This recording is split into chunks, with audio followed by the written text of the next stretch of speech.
Before we get started, let me clarify a few things about what this course is and what it isn't so you have the right expectations. First is that our focus will be on building a real world application and not to explore all features of Angular or ASP.NET Core, because each application, depending on its requirements, often needs a subset of features in any given frameworks. So it's impossible for me to talk about all the features of, let's say, ASP.NET Core or any framework core and how they are different from their previous versions. That's not the scope of this course and requires a separate course. In this course, I'm assuming you're familiar with Angular 2 and the previous versions of ASP.NET and Entity Framework, that is ASP.NET MVC 5 and Entity Framework 6, and want to quickly get up to speed with .NET Core in a hands-on and pragmatic way. So our focus here is on building a real-world application using the latest technologies. Now, this app, even though it's a real-world application, it's not a complete and sophisticated app with a fancy user interface like those popular web apps out there. These apps, especially those with complex features and fancy user interfaces, are built by a team of developers working together for several months or longer. Also, in such teams, there are other practices like continuous integration, continuous deployment, automated testing, and so on. So it's not something that I, as one person, can demonstrate within 7 to 10 hours. And even if I extend the scope of this course to 50 or 100 hours, it's not going to be useful because both you and I will lose momentum and get lost in detail along the way. So, from a teaching point of view, this is not going to be effective. Instead, we're going to build an application with a few basic functions, mostly centered around CRUD operations. So, you're going to learn how to build forms with Angular that talk to backend APIs built with ASP.NET Core. And to make the application more interesting, I've included a few complex use cases based on the students' feedback, like cascading dropdown lists and dynamically rendered checkboxes and so on.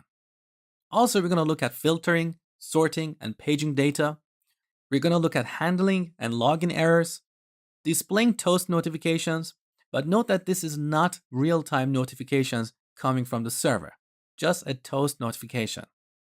We're also going to look at authentication and authorization with multiple roles having different permissions. We're going to look at preventing CSRF security attacks. We're going to look at uploading photos with progress bars, displaying charts, dialog boxes, and so on.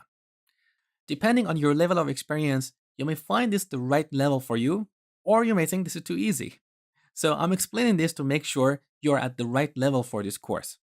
If you're looking for an application with a complex domain and want to learn about domain-driven design or design patterns, continuous integration, automated testing, this course is not what you're looking for. Having said that, you're welcome to extend this application and add new complex features, but that's not within the scope of this course. Also, this application is going to have a very simple user interface, so our focus is not on something that is visually outstanding. That's the job of a UI designer, not a programmer. If you're good at designing user interfaces, it's a bonus. It helps you stand out from the rest of the crowd, but it's not something that is expected from you. And one last thing about the 60-day challenge program. As the title of this program says, this is all about challenging you and helping you take your coding skills to the next level. So, as you're building these features, you may get stuck, you may get compile time or runtime errors, or certain things may not work on your machine.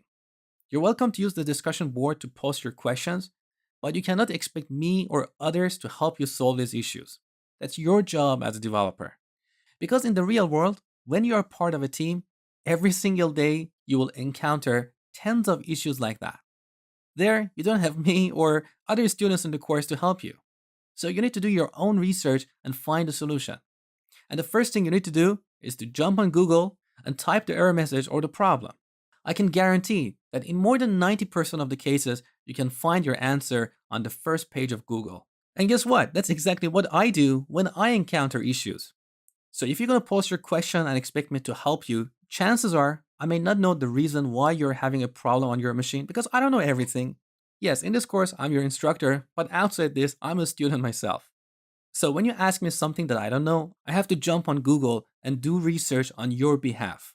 And this will prevent you from growing. If you want to take your coding skills to the next level, if you want to get a better job with better pay, you have to earn it. And yes, it's not easy. It takes time. Sometimes you have to stay up till 3 a.m. in the morning. Nobody said it's easy. But if you're passionate, if you're determined, you can earn it. You can be a senior developer with a good job, with a good pay. And that's the whole purpose of this 60-day challenge program, to push you out of your comfort zone. Okay, now that you know exactly what this course is and what it isn't, let's take a look at the prerequisites in more detail.